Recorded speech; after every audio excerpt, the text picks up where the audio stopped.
ادامه برنامه‌های رادیوی تاجیکستان.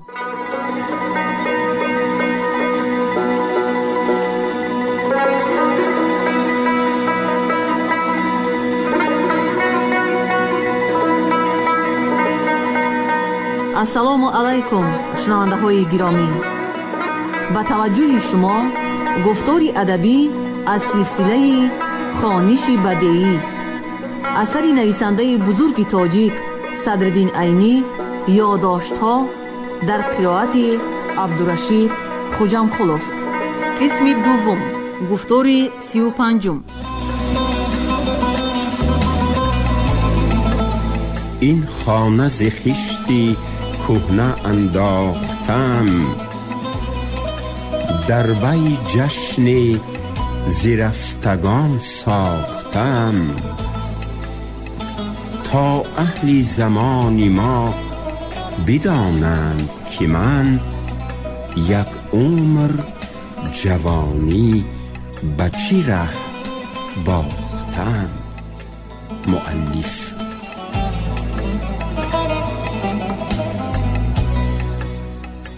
این ملاها چرا در آن وقت بدعت بودنی بزم و اسباب موسیقی را در پیش اهالی مدرسه خود اثبات نموده آنها را از تماشا منع نکردند و امروز چرا بودنی این چیزها در خانه احمد مخدوم دلیل بدکاری و گناهکاری او شد؟ بنابراین ملاحظه ها من سخنهای ملاها را غرضگویانه، بی منطق و خنده‌زار می شمردم. باید من در اینجا همین نقطه را قید کنم که در آن وقت محبت و طرفداری من به احمد مخدوم وجدانی بوده. این نتیجه عکسی تأثیری بود که به سبب هجومی بی منطقانه ملایان به او در دل من پیدا شده بود. وگرنه من در آن وقت و در آن سن و سال از مسلک و مقصد احمد مخدوم خبردار نبودم و خبردار شدنم ممکن هم نبود، چون که خصلت‌های او را من همیشه از دشمنان او می شنیدم. شکایت‌ها، غیبت‌ها و بدگویی‌ها در حق احمد مخدوم در محیطی که من بودم چنان بسیار بودند که دلی من هم شبهه‌ای بدی نسبت به او پیدا نکردن نمی‌ماند. پیش خدمتی صاحب خانه برای مهمانان ناخوانده دسترخوان و چای برآورد. به توت‌افشانی ما احتیاج هم نماند، چون که او بروی دسترخوان 2 لعلی توت هم آورده گذاشت و عذر گفت. ایشان احمد مخدوم در بخارا ملاهای کلان کهنسال را برای احترام با عنوان ایشان نام می بردند. اندک خسته شدند، بنابراین به خدمت شمایان برآمده نتوانستند و عذر می خواهند. پیش خدمت رفت و ملا محی الدین که به احمد مخدوم حالدان بود گفت: باید بیماری احمد مخدوم ساخته باشد.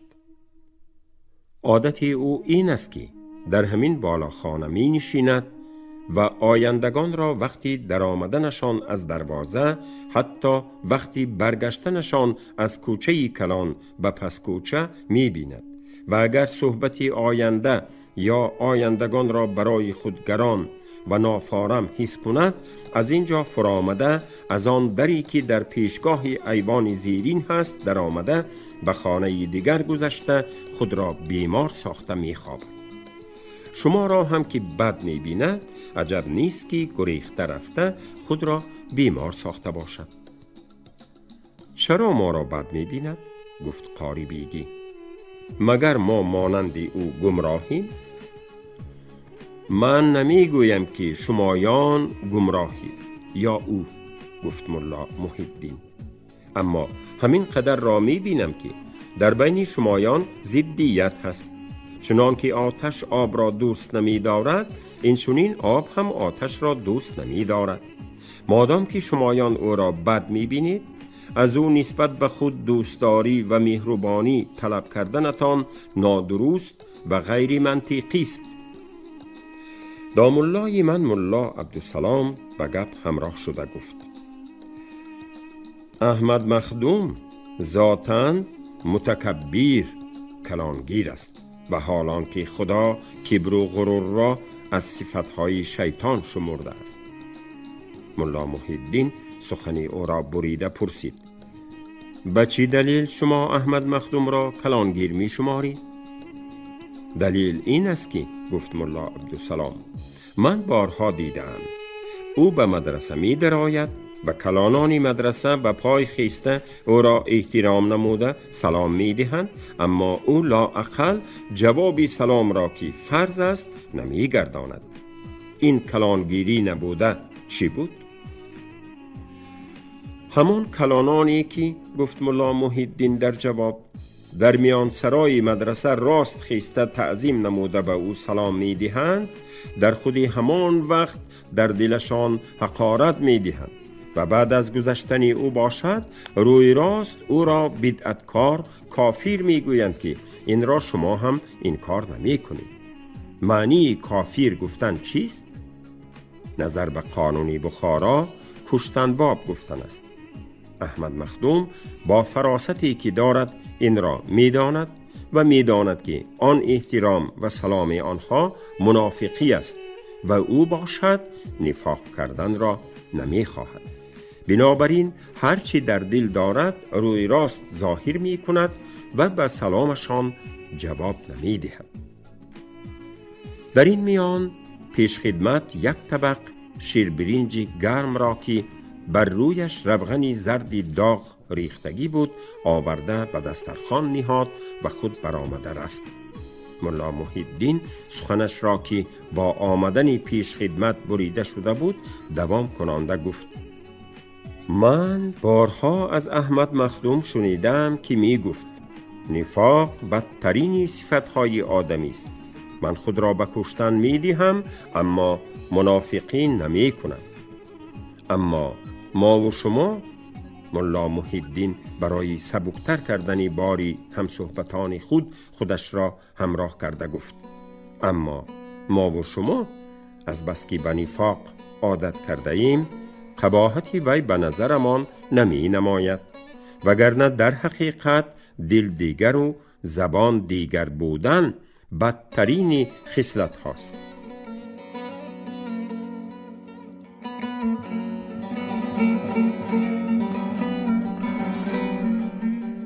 ملاها شیربرنج را تیز تیز می خوردند.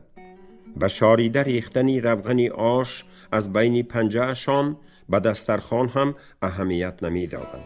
ملا قاسم آشی در دهان داشتهش را خاییده ایستاده به ملا محی الدین خطاب کرده گفت: نظر به فکر شما کلانگیری از منافقی بهتر است؟ احمد مخدوم، گفت ملا محی الدین، کلانگیر نیست. او به همه با مهربانی و خاکسارانه معامله می کند. او با آدمانی بی ثبات هم الفت می گیرد. هر سال یک بار به صحراها سیاحت کرده با دهقانانی خاکپاش برادربار شین و خیز می نماید. تکبر و کلانگیری از احمد مخدوم فرسخها دور است. به کلانان مدرسه میری عرب جوابی سلام نگرداندن او از کلانگیری نبوده بلکه از نفاق و منافق را بد دیدنش آمده است.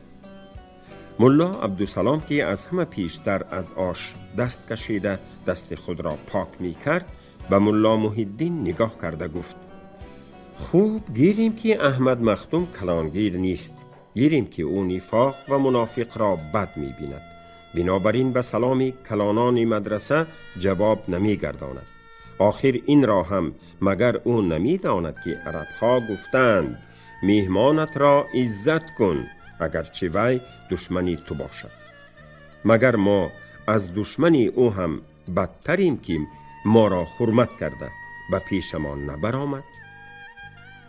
ملا محی الدین جواب داد: با وجود این که او می داند ما از وی شکایت کرده نشسته ایم، دسترخوان، چای، توت آش فرستادن و برای نبرآمدنش عذر گفتن برای مهمانان ناخوانده حرمتی است که این را فقط احمد مخدوم کرده می تواند.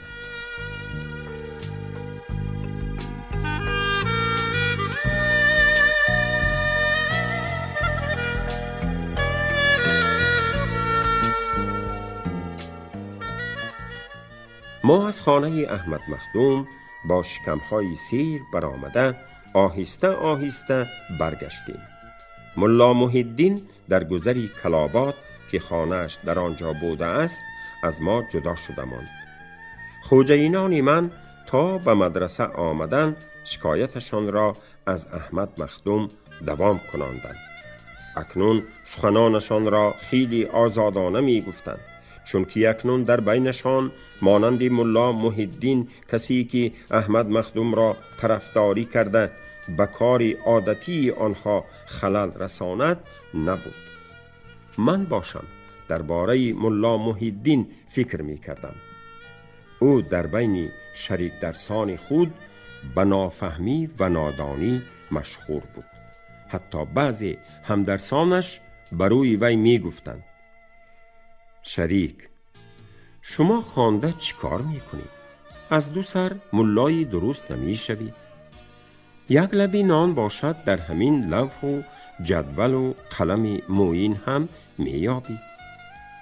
او در جواب خندیده می گفت: گوساله را که از پاده بیرون رود گرگ می خورد. بنابراین به درجه گاوی رسیدن نتوانم هم برای محافظت خود در میان گاوان بودن را بهتر می دانم. من آن روز دیدم که او از همه شریکانش که در آنجا بودند و یکی از آنها دامولای خودم بود با عقلانه تر و دانشمندانه تر گپ می زد.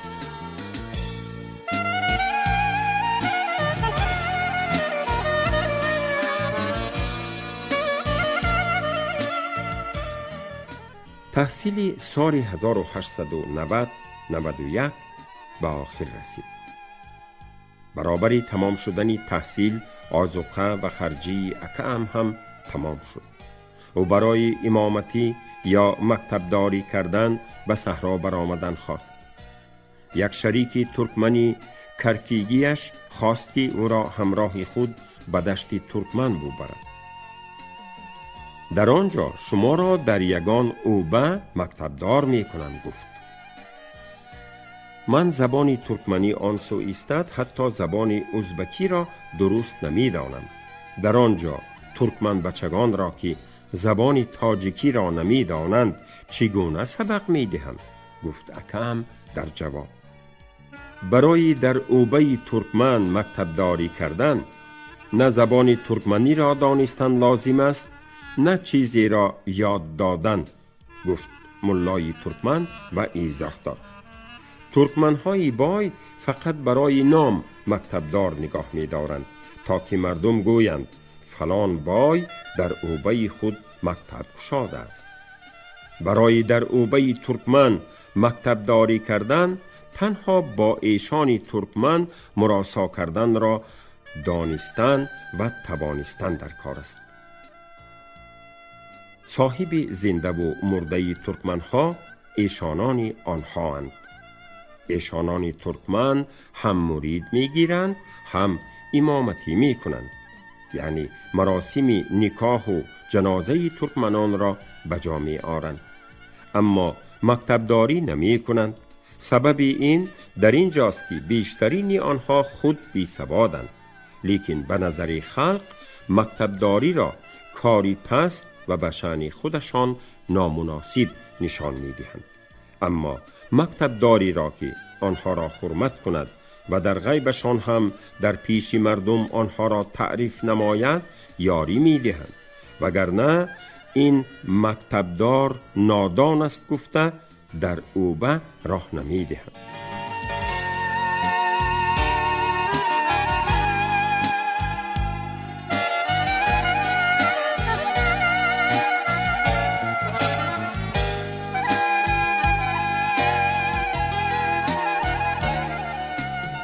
حکم با ایشانان ترکمن مواسا کردنی شده با شریک درس خود در اولهای ماه حمل آخرهای مرد به دشت کرکی رفت.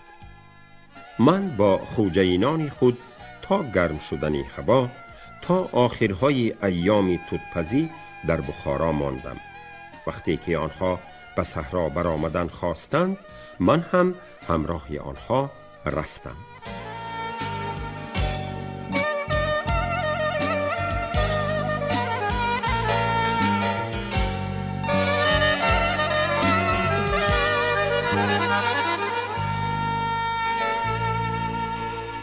سیاحتی صحرا.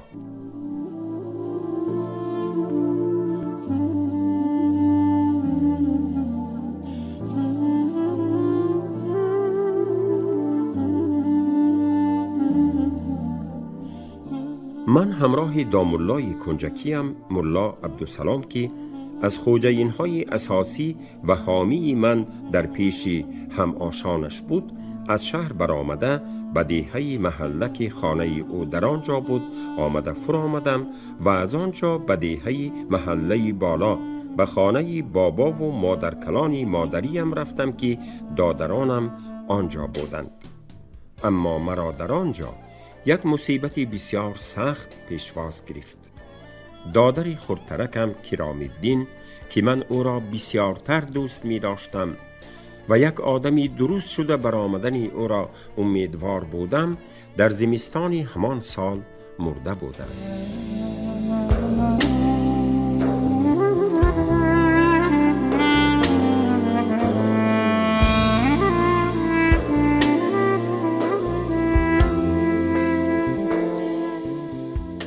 اما تقاضی هایم برای ما را در ایام تحصیل به غم نانداختن و پریشان حال نکردن این خبر را به ما نرسانده بودند. احوال دادری کلانم سراج الدین هم بد بود. او در اصل ضعیف بدن و سست بنیاد بوده.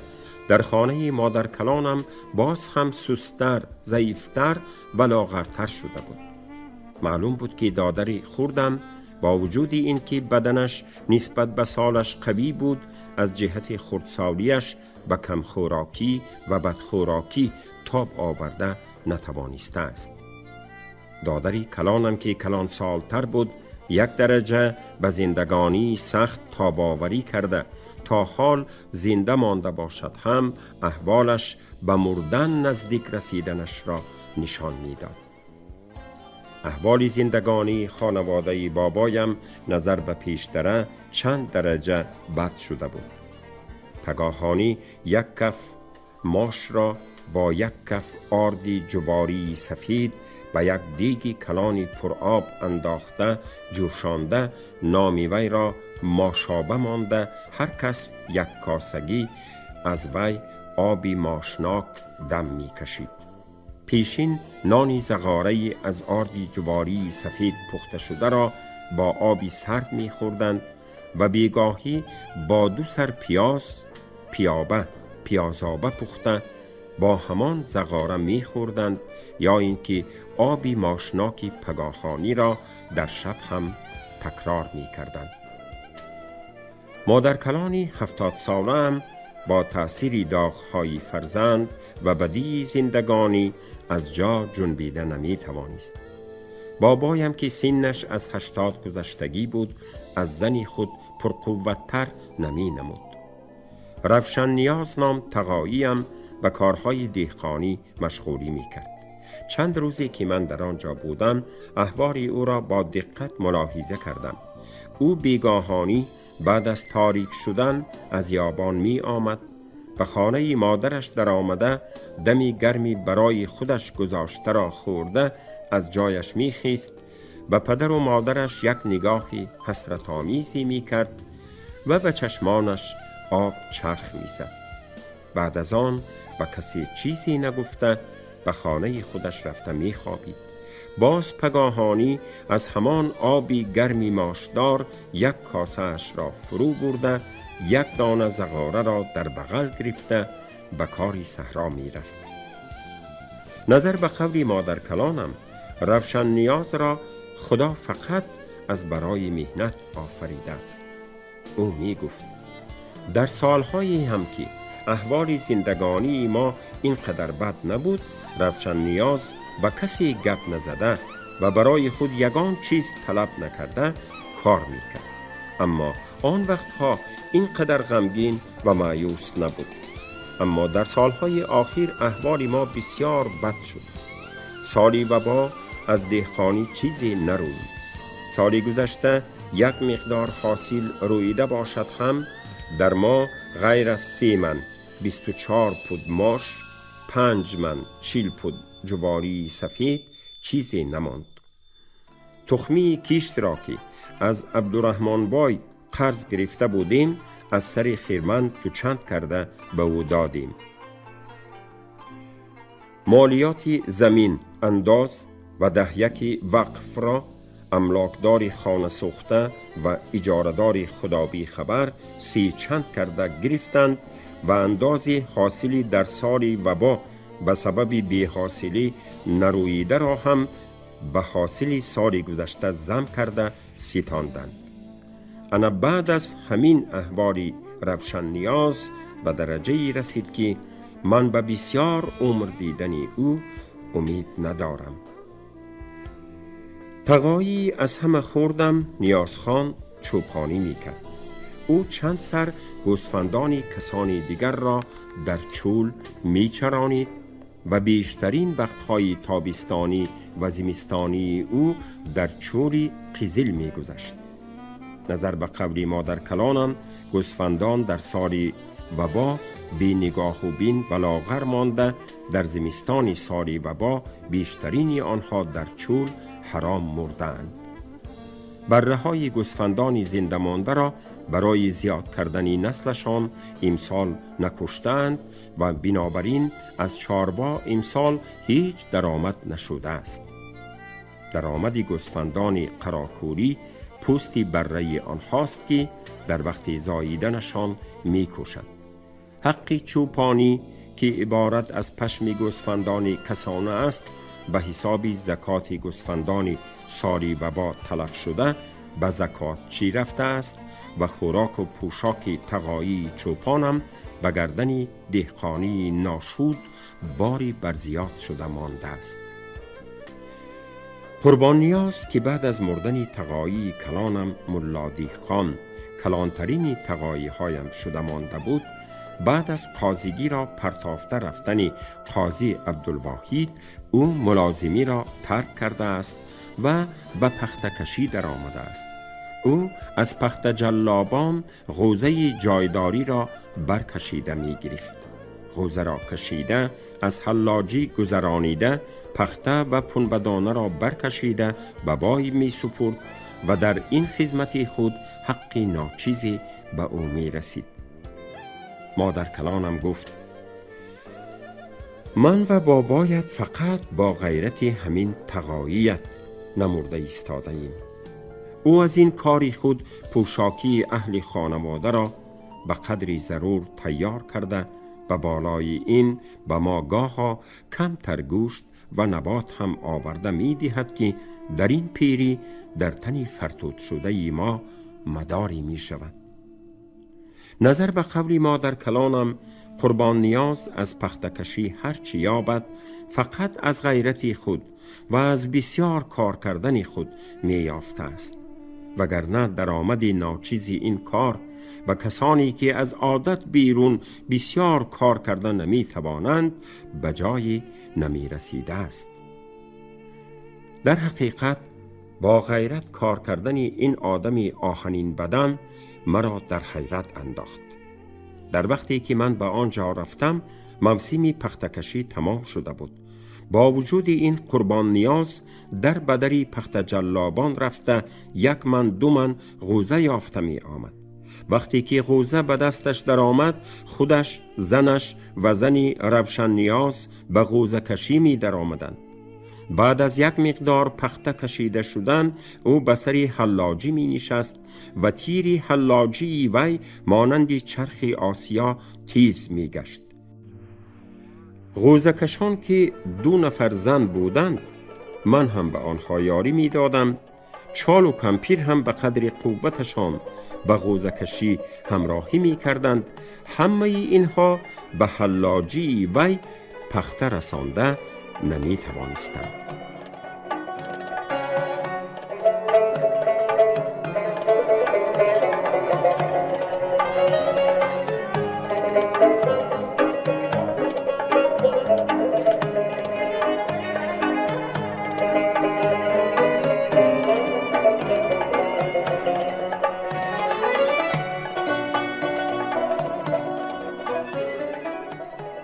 من در راه کی بودن صاحب خانه را از تقایم پرسیدم. به جای جواب حکایت سر کرد. در وقتهایی که من، گفت او، در پیش قاضی غژدوان ملازم بودم، املاکداری آنجا به بخارا به خزینه امیر مالیات پولی از اندازهای زمین جمع شده را فرستاد. از روی عادت از بس که مالیات و پیشکش هر وقت باید پگاهانی در وقت سلامگیری امیر می رسید، املاکدار قافله خود را از غژدوان شبانه برآورده گسیل کرده است. اما دزدان از این کار خبر یافته به کاروان املاکدار در نزدیکی دهه رازماز هجوم آورده اند و به پاسبانان املاکدار غلبه کرده یک قسم پیشکش و پولی نقد را تاخته بردند. حاکم غژدوان و بخارا و حاکمان واپکند که این دزدی در تومن آنها واقع شده بود، هرچند کافت و کاف کردند، از دزدان و از مالی دزدیده شده اثری نیافتند. بعد از چندگاه امیر به واسطه واقعه نویسان خود، جاسوسان خود فهمیده است که یک گروه از دزدان در نزدیکی تلی زرنگری در یک رباط خالی شبانه جمع شده منزل می کردند و از آنجا به هر جا تاخت می آوردند. امیر با گرفتن این اخبارات به قاضی و رئیس و املاکدار و میرشب غژدوان به 4 حاکم فرمان فرستاد که شبانه در وقت جمع شدن دزدان در آن رباط آنجا را پخش کنند و به قدر امکان دزدان را زنده دستگیر کرده به رکاب عالی فرستانند. حاکمان غژدوان با گرفتن این فرمان آدمان خود را یراقدار کرده مهیا شده ایستادند و شبانه غیر از قاضی که پیری خود را سبب گردانده در این سفر اشتراک نکرد، 3 حاکم دیگر پیش در آمده به آن رباط هجوم آوردند و من هم در قطار ملازمان قاضی با آنها همراه بودم. آدمان حاکمان مشعلها را درگیرانده اطراف آن رباط را چراغان کردند. یک قسم آدمان یراقدار از هر طرفی رباط پخش کرده در آمدند و قسم دیگرشان در گرداگردی رباط هر جا قراول ایستادند. من هم در قطار قراولان بودم که به دست شمشیر گرفته در پیش رخنه قراول می ایستادم. رخنه تنگ بوده با یک پاخس دیوار بند کرده شدگی بود. یک وقت از حیات رباط یک جوانی سوار اسب دوانده به طرف رخنه آمد که از آنجا برآمده گریزد. من مهیای آن شدم که پای اسب آن جوان را با شمشیر قلم کرده غلطانم. جوان به مقصد من پی برده گفت: ای جوان مرد، به جوانی من رحم کن، مرا راه ده که از اینجا برآمده خلاص شوم. دیدم که در حقیقت و یک جوانی زیبایی است. رحمم آمد و شمشیر خود را خواباندم.